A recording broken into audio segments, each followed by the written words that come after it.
Yesterday's home opener didn't go as well as the Mud Hens would have liked.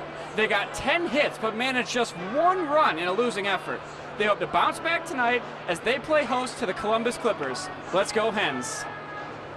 I wanted to get UT President Dr. Lloyd Jacobs' side of the story, but he was out of town. So Vice President of External Affairs Larry Burns spoke on his behalf. Backyard football. They tell me they know the risk, but the adrenaline rush that comes from playing far outweighs the potential danger. For UT 10 News, I'm Pat Nowacki.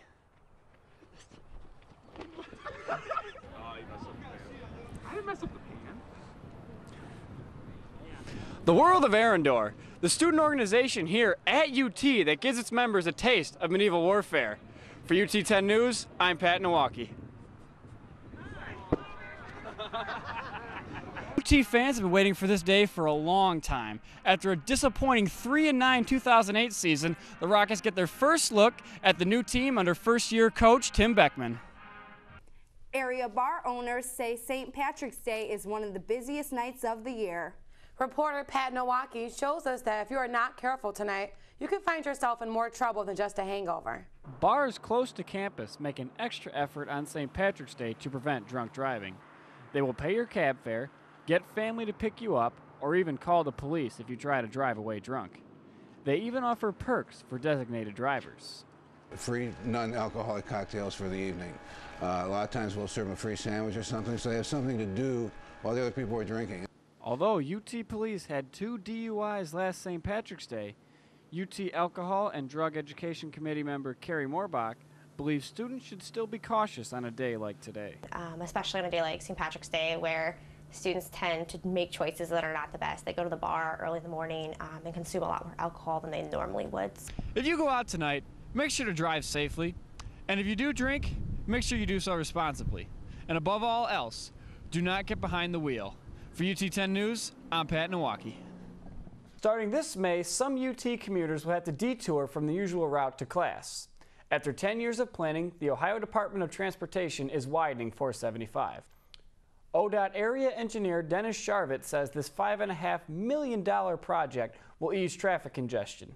We have to take the piers that are holding up the bridge at this time and remove them and put them in a new location. So when we go to widen 475 in the future, they will not be in the way. Beginning on May 1st, the bridge will be closed for 5 months. Students who are traveling northbound to UT can continue to get on 475 and get off on the C-Corps exit. However, even during the construction, you will still be able to use the 475 East ramp for your commute home. This week is one of the darkest weeks in education history. On April 16, 2007, a gunman shot 32 people at Virginia Tech. And on April 20, 1999, 2 shooters killed 12 students and a teacher at Columbine High School. One of the ways that you can remain safe on campus is to know the signs of a troubled student.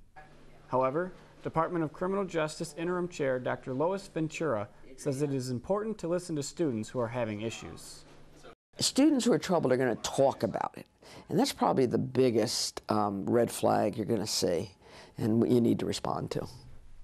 Here's what the Association for Student Conduct Administration says are some of the signs of a troubled student: impaired speech and scattered thoughts, inappropriate emotional responses, expressed suicidal thoughts, and suspicious and/or paranoid thoughts. If you become suspicious that a student may harm themselves or others, you should know who to contact. Distinguished psychology professor Dr. Gene Brockmeyer says if you live on campus, the first person you should contact is your RA, or you can go to the counseling center in Rocket Hall.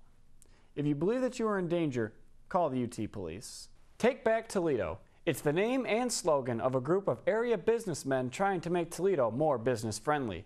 They believe the first step is recalling Toledo Mayor Carty Finkbeiner. The group feels that in order for Toledo's economy to turn around, a change is needed. And with over 40,000 signatures, a recall is coming. Coordinator Brian Schwartz believes college students especially need to worry about Finkbeiner. And we want there to be jobs for those students as they graduate from UT and the other regional colleges to have some place to go and stay in our community. If the signatures are valid, the issue will be on the ballot for the general election in September. When the weather warms up, it usually means one thing to sports fan: baseball and softball season. But what about the game known as the fastest sport on 2 legs, lacrosse? Here's Pat Nowacki with a closer look. The object of the sport is to use the lacrosse stick to carry, catch, and shoot the ball in the other team's goal, all the while trying to avoid being hit by the other team. And after a brief hiatus, lacrosse is back on UT's campus. Co-founder Hector Mendez encourages anybody who is interested, regardless of skill level, to come out and join the team. Sophomore Jimmy DeMattis explains why he does not understand why more people do not play lacrosse. It's a combination of a lot of sports. It's got the like the hitting of football, it's got the finesse of hockey, and it's got the style of play of basketball. For UT 10 News, I'm Pat Nowacki. Football can be tough at times, but lacrosse looks pretty intense.